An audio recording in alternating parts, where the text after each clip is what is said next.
Hello friends, my self Chandresh Gupta. आज हम लोग डिस्कशन करेंगे केमिस्ट्री क्लास 12 केमिकल काइनेटिक्स। हमारा लेक्चर फर्स्ट है। हम लोग केमिकल काइनेटिक्स या इसी को कहते हैं रिएक्शन काइनेटिक्स, रासायनिक बलगतिकी। तो सबसे पहले जानते हैं कि केमिकल काइनेटिक्स क्या होता है, रासायनिक बलगतिकी होती क्या है। तो केमिकल काइनेटिक्स कहने का सीधा मतलब है कि फिजिकल केमिस्ट्री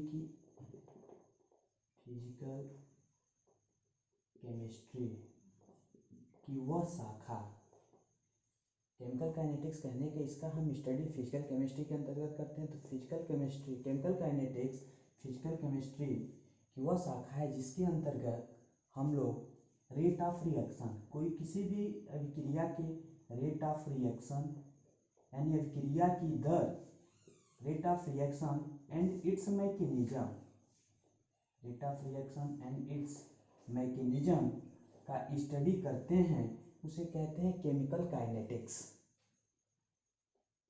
एक बार और जानते हैं केमिकल काइनेटिक्स क्या होता है। केमिकल काइनेटिक्स फिजिकल केमिस्ट्री के अंतर्गत हम इसका अध्ययन करते हैं।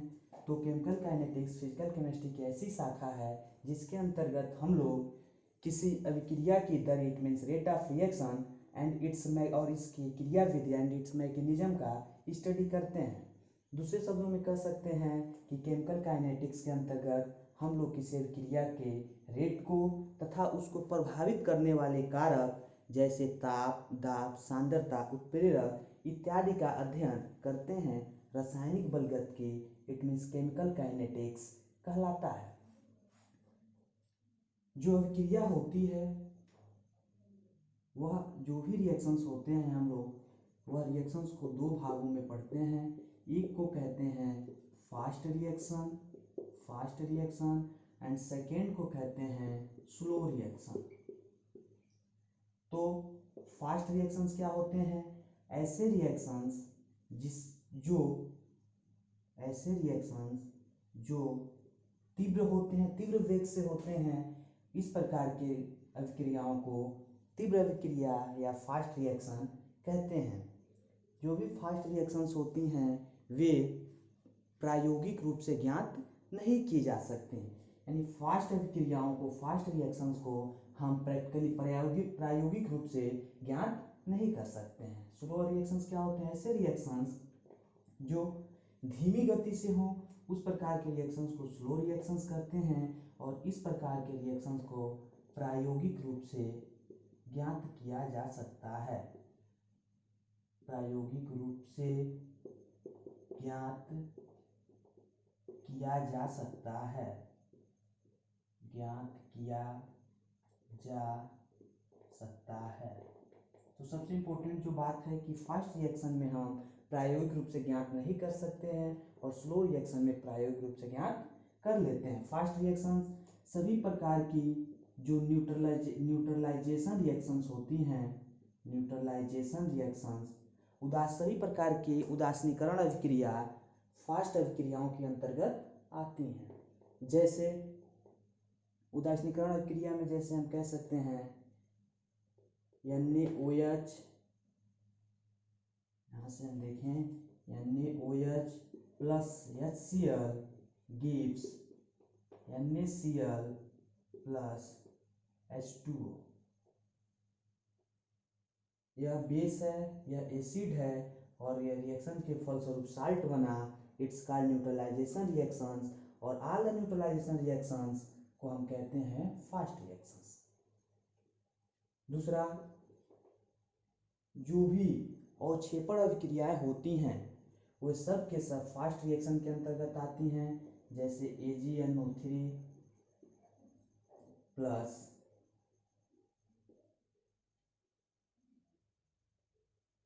NaCl gives AgCl plus NaNO3। तो सभी प्रकार के न्यूट्रलाइजेशन रिएक्शंस फास्ट रिएक्शंस होते हैं सभी प्रकार के अवक्षेपण अभिक्रियाएं फास्ट रिएक्शंस होती हैं।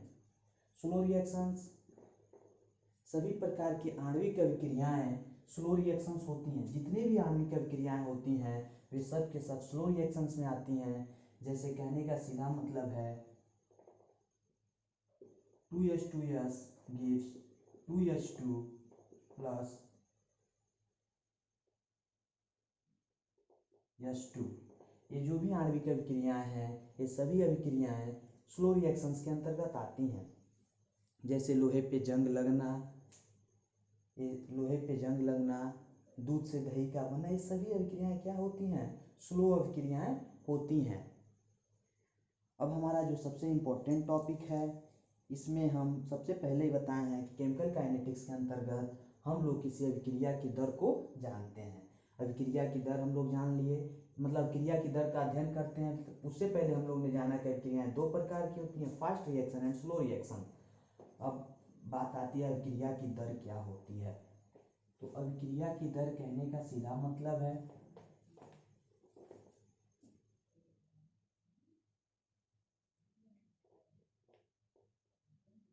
अभिक्रिया की दर, रेट ऑफ रिएक्शंस कहने का सीधा मतलब है कि एकांक समय में, रेट ऑफ रिएक्शन किसे कहें? एकांक समय में अभिकारक या उत्पाद की सांद्रता में, एकांक समय में या तो हमारा रिएक्टेंट या प्रोडक्ट यानी अभिकारक या उत्पाद की सांद्रता में हुआ परिवर्तन को हम कहते हैं रेट रिएक्शन।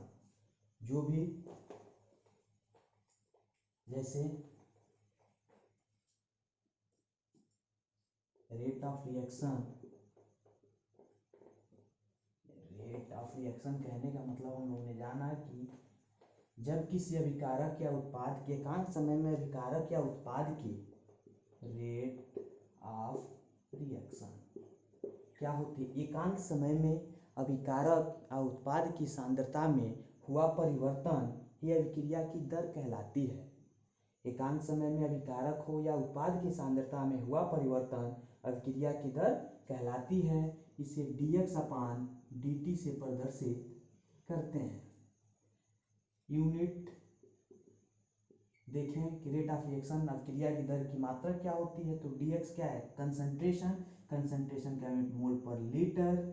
dt क्या है? Time, it means second, minute, time कुछ भी लिख सकते हैं।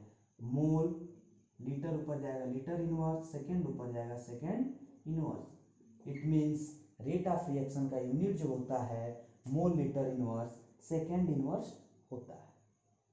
दूसरी चीज, यदि हम कोई रेट ऑफ रिएक्शन देख रहे हों और वह गैसियस हो, रिएक्टेंट और प्रोडक्ट जो है, रिएक्टेंट या प्रोडक्ट वह gaseous state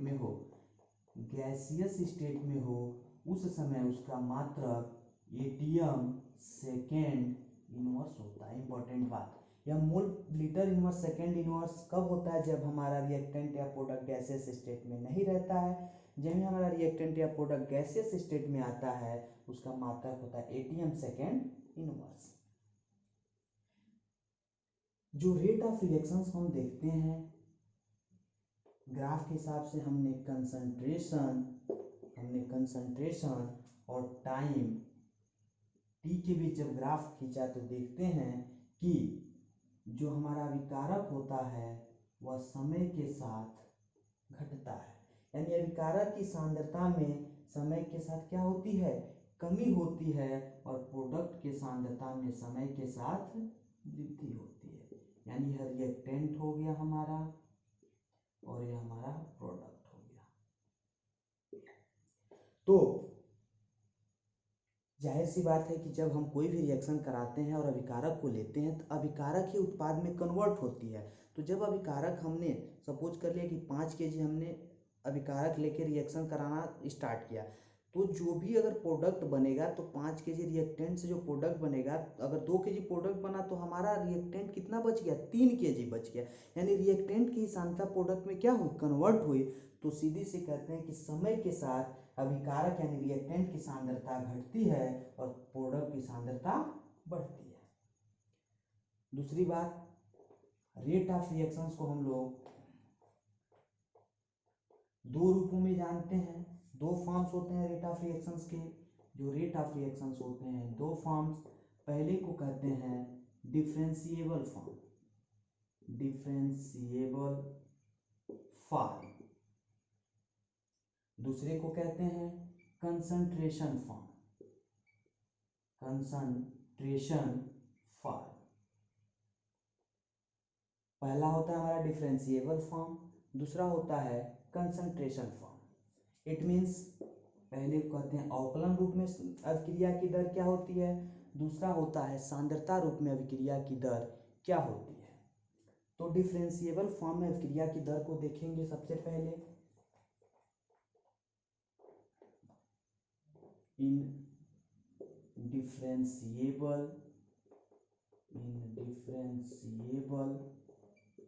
form, differentiable form में जो अभिक्रिया की दर होती है, सपोज करते हैं कि हमने एक रिएक्शन लिया A plus B gives C plus D. इसके रेट ऑफ रिएक्शंस को लिखना है, तो इसके जो रेट ऑफ रिएक्शंस होंगे, जो रेट ऑफ रिएक्शंस होगा, रेट ऑफ रिएक्शंस का प्रतीक होता है dx/dt, यानी रेट ऑफ रिएक्शंस। लिखते हैं सबसे पहले हम अभिकारक में माइनस चिन्ह का प्रयोग करते हुए लिखते हैं। यह माइनस यह प्रदर्शित करता है कि अभिकारक की सांद्रता घट रही है। d/dt यह डिफरेंशिएबल फॉर्म का प्रतीक हुआ। जो हमारा रिएक्टेंट है उसको लिख देंगे concentration of A equal to B reactant के लिए तो minus d/dt concentration of B equal to, जब प्रोडक्ट में आते हैं तो हम प्लस चिन्ह का प्रयोग करते हैं। प्लस चिन्ह यह प्रदर्शित करता है कि उत्पाद की सांद्रता में वृद्धि हो रही है, प्रोडक्ट की सांद्रता में वृद्धि हो रही है। तो d/dt concentration of C equal to d/dt concentration of D। यानी कहने का सीधा सीधा मतलब है कि अवकलन रूप में हम जब रेट ऑफ रिएक्शन देखेंगे तो कुछ इस प्रकार से होते हैं। रिएक्शन में देख लें, let us consider a reaction AA plus BB gives CC plus DD।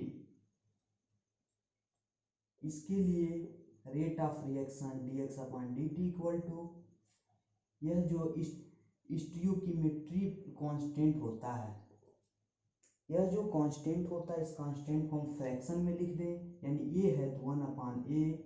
हमने रिएक्टेंट के लिए लिख रहा है पहले से जानते हैं, इसमें माइनस लगाते हैं। माइनस से प्रदर्शित करता है कि अभिकारक की सांद्रता में कमी हो रही है। -1/A dt concentration of A equal to, इसके लिए जो कांस्टेंट है तो -1/B d/dt concentration of B equal to, इसका यह कांस्टेंट है तो 1/C d/dt concentration of C। इसके लिए यह कांस्टेंट है तो 1/D d/dt concentration of D। यानी प्रोडक्ट में प्लस चिन्ह यह शो करता है कि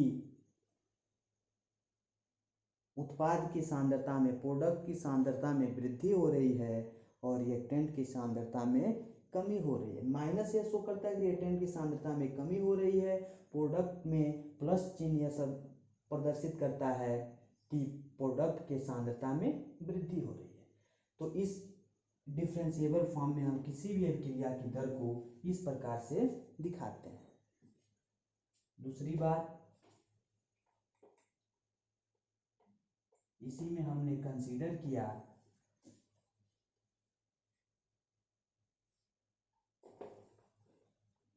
अमोनिया के फॉर्मेशन का रिएक्शन। हम लिखते हैं N2 plus 3H2 gives 2NH3।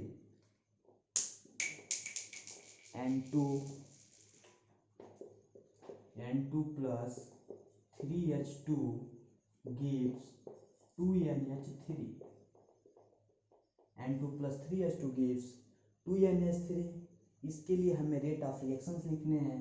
प्रतीक हम जानते हैं dx/dt इक्वल टू रिएक्टेंट के लिए माइनस, और डिफरेंशिएबल का प्रतीक होता है d/dt।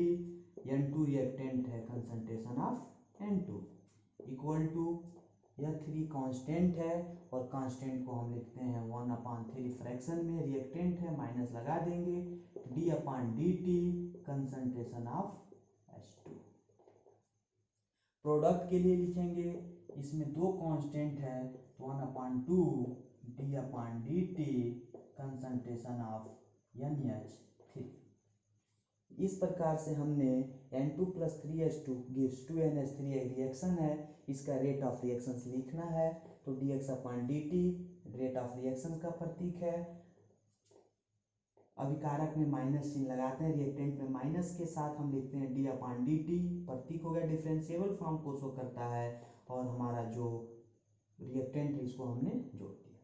फिर 3H2 के लिए माइनस रिएक्टेंट को दिखाता है कि रिएक्टेंट का हम लोग रेट ऑफ रिएक्शंस लिख रहे हैं, और यह माइनस ये शो कर रहा है कि रिएक्टेंट की जो कंसंट्रेशन है वो टाइम के साथ घट रही है, डिक्रीज कर रही है।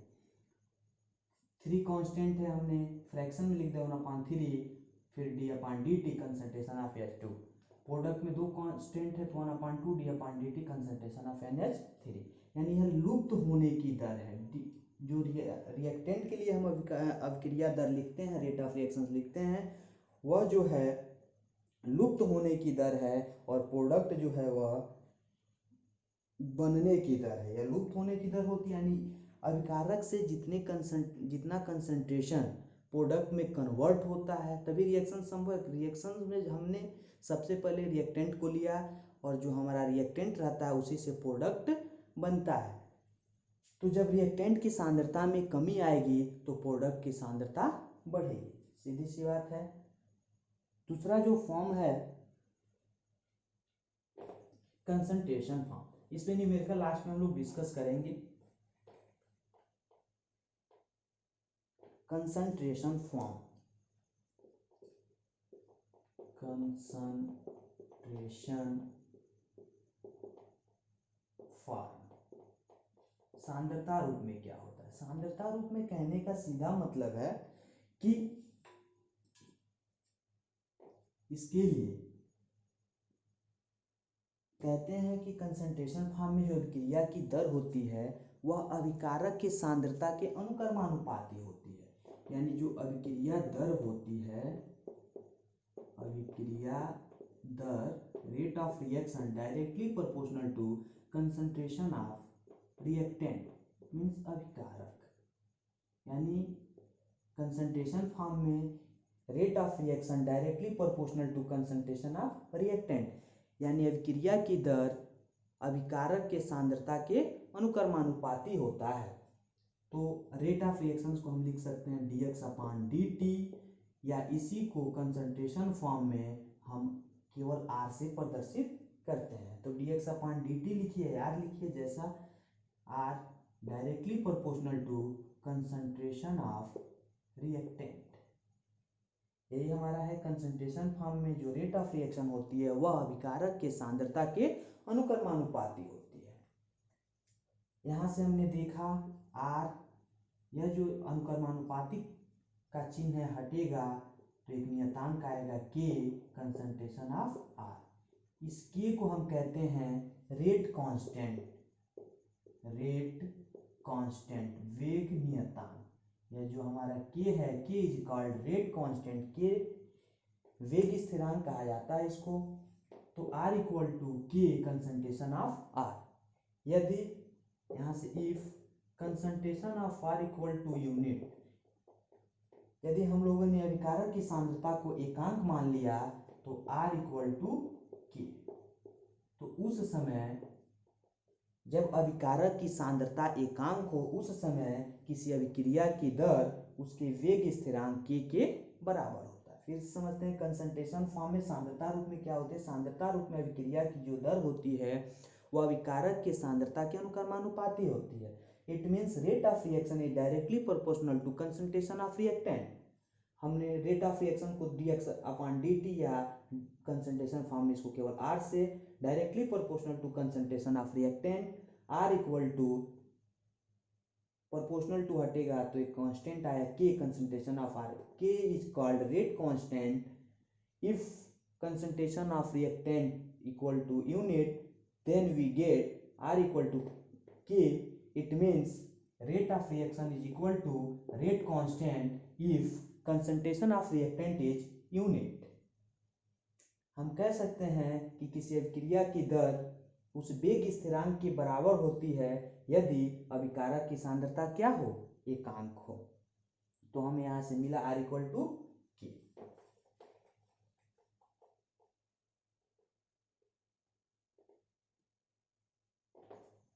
R इक्वल टू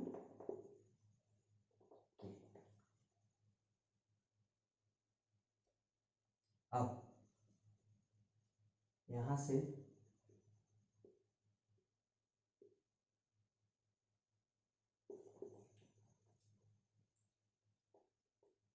इसका मान देखते हैं। यहां से सपोज करते हैं कि हमने एक रिएक्शन लिया R directly proportional to dx upon dt, या कुछ भी लिख सकते हैं, directly proportional to concentration of A power n। यानी अभिकारक की सांद्रता यह कांस्टेंट ऊपर है, dx upon dt directly proportional to concentration of A power n, then we get dx upon dt proportional to हटेगा equal to K concentration of A power n। K को transfer कर ले तो K equal to dx upon dt concentration of A power n। Unit हम लोग देखते हैं, dx upon dt का जो यूनिट होगा यह कंसंट्रेशन है। dx क्या है, कंसंट्रेशन, तो मोल पर लीटर। t क्या है, टाइम, तो सेकेंड अपॉन, ये जो है कंसंट्रेशन को शो करता है, इट मीन्स मोल पर लीटर पावर n। यहां से देखेंगे मोल, लीटर ऊपर जाएगा, लीटर इनवर्स सेकेंड ऊपर जाएगा, सेकेंड इनवर्स अपॉन मोल, लीटर ऊपर जाएगा तो लीटर इनवर्स पूरे का n। यहाँ से n का गुणा करेंगे, मोल litre inverse second inverse upon मोल, यहाँ पे 1 है, n का गुणा 1 में होगा तो mole power n litre minus n। यहाँ पे एक चीज समझते हैं, हम एक फार्मूला जानते हैं, am power an equal to am minus n। यानी कहने का सीधा मतलब है कि यदि आधार बराबर हो, ये आधार बराबर हो, और जब आधार बराबर हो और दोनों डिवाइड के रूप में हो, भाग के रूप में हो, तो उसके घातांकों को घटा देते हैं। तो a power m upon a power n equal to a m minus n. उसी तरह से है उधर, mole litre inverse second inverse upon mole n litre पे माइनस एन। यहाँ पे मोल पे पावर 1, यहाँ पे मोल पे पावर n, तो बेस बराबर है तो हम उसके घातांक को घटा देंगे, हमें मिलेगा मोल 1 माइनस n। यानी यहाँ पे देखते हैं वही चीज, मोल पे 1 है, मोल पे n है, तो मोल 1 माइनस n। लीटर पे -1 है, -1, लीटर पे माइनस n है, ऊपर जाएगा प्लस n सेकेंड इनवर्स। इसको लिख सकते हैं मोल 1 माइनस n लीटर, n को पहले कर दे प्लस है तो n माइनस 1 सेकेंड इनवर्स। यानी यहाँ से हमें जो K rate constant K equal to mole 1 minus n litre n minus 1 second inverse, हमें फार्मूला मिला जहाँ n क्या है। यहाँ पे जब n को हम देखेंगे तो n ऑर्डर को डिफाइन करता है। आगे हम लोग एक टॉपिक पढ़ेंगे ऑर्डर, तो आर्डर कहने का मतलब है कि यानी आर्डर जो भी हो अगर, तो हम इस प्रकार से इस फार्मूले की सहायता से सभी प्रकार के जो रिएक्शंस के ऑर्डर होते हैं उन्हें डिफाइन कर लेंगे। यानी के का मात्रक हमें क्या मिला, K equal to mole 1 minus n litre n minus 1 second inverse. यदि n इक्वल टू 1 हो तो मोल 1 माइनस 1 जीरो हो जाएगा, 1 जीरो हो जाएगा, यानी के इक्वल टू सेकेंड इनवर्स। यानी यदि n का मान 1 हो तो के का मान केवल मिलेगा सेकेंड पे इनवर्स। यदि n का मान 0 हो तो 1 माइनस 0 1, 0 में से 1 माइनस 1 सेकेंड इनवर्स। यानी n का मान 0 1 2 3 जो भी हो हम पुट करके वेग स्थिरांक यानी रेट कांस्टेंट k का मान निकाल लेते हैं। अगला जो बात है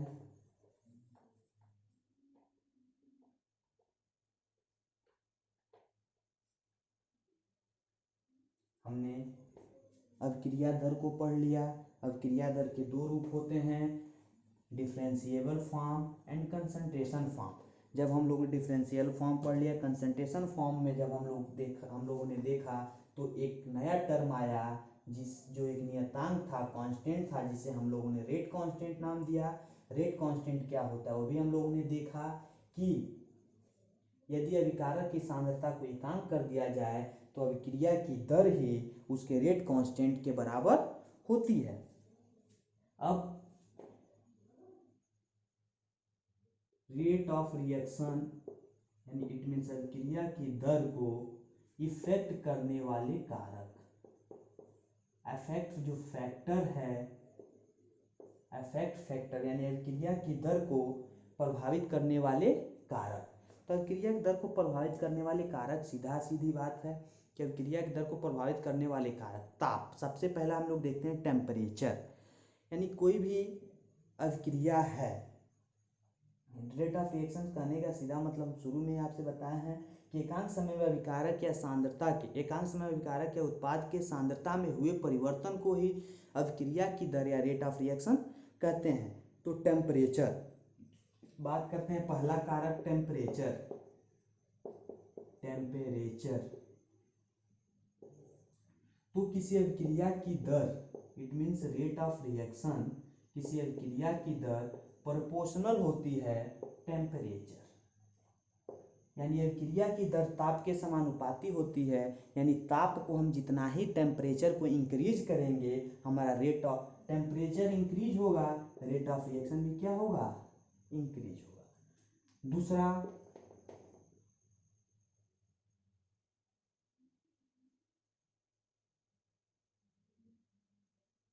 कैटालिस्ट। कैटालिस्ट, कैटालिस्ट यानी उत्प्रेरक।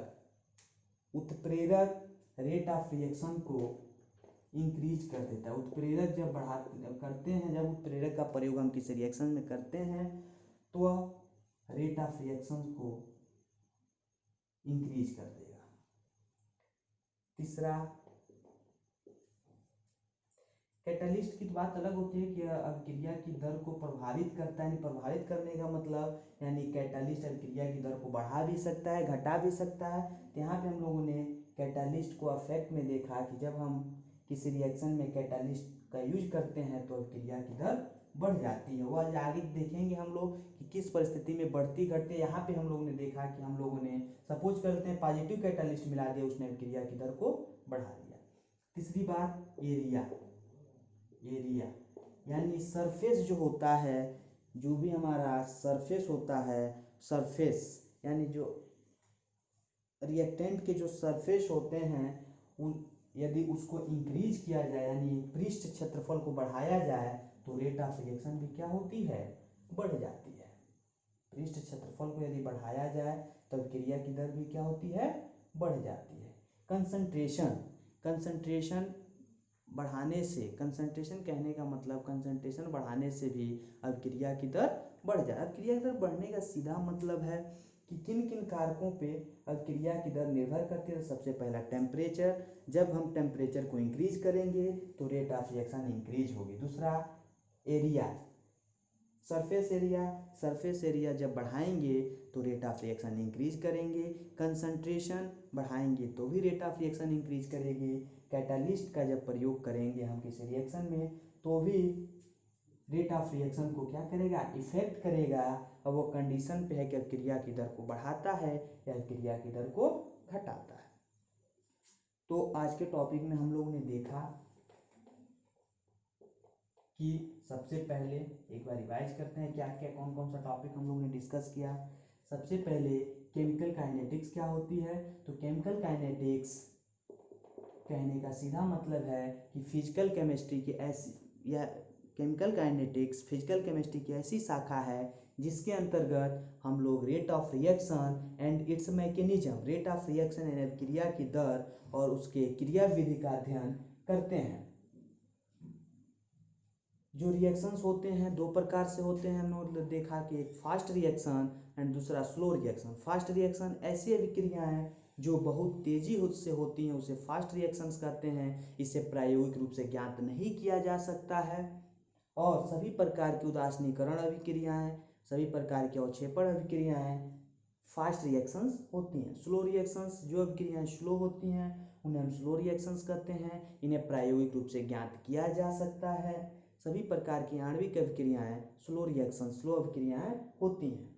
उसके बाद से हम लोगों ने अभिक्रिया की दर को देखा कि रेट ऑफ रिएक्शंस क्या होते हैं, तो एकांक समय में किसी अभिकारक या सांद्रता किसी अभिकारक या उत्पाद के सांद्रता में हुए परिवर्तन को हम लोग अभिक्रिया की दर, अभिक्रिया की वेग या रेट ऑफ रिएक्शन कहते हैं। रेट ऑफ रिएक्शन को dx/dt से प्रदर्शित किया जाता है। इसका मात्रक हम लोगों ने देखा कि dx कंसंट्रेशन है, कंसंट्रेशन का मात्रक मोल पर लीटर और dt टाइम है तो मोल पर लीटर अपॉन सेकेंड। इसको जब देखेंगे तो मोल लीटर इनवर्स सेकेंड इनवर्स। यदि हमारा रिएक्टेंट या प्रोडक्ट गैसियस स्टेट में है तो उस समय इसका मात्रक एटीएम सेकेंड इनवर्स होता है। दूसरी चीज रेट ऑफ रिएक्शंस के दो फॉर्म्स होते हैं, एक को डिफरेंशिएबल फॉर्म कहते हैं, दूसरे को कंसंट्रेशन फॉर्म कहते हैं। कंसंट्रेशन फॉर्म में हम लोग एक कांस्टेंट मिला, उस कांस्टेंट को हमने नाम दिया रेट कांस्टेंट। रेट कांस्टेंट क्या होती है, तो रेट कांस्टेंट कहने का सीधा मतलब है कि यदि अभिकारक की सांद्रता एकांक हो तो अभिक्रिया की दर जो होती है उसके रेट कांस्टेंट के बराबर होती है। उसके बाद हम लोग ने देखा कि रेट ऑफ रिएक्शन को अफेक्ट करने वाले क्या क्या कारक हैं। अगला हमारा जो टॉपिक होगा वह होगा ऑर्डर एंड मॉलिक्यूलरिटी।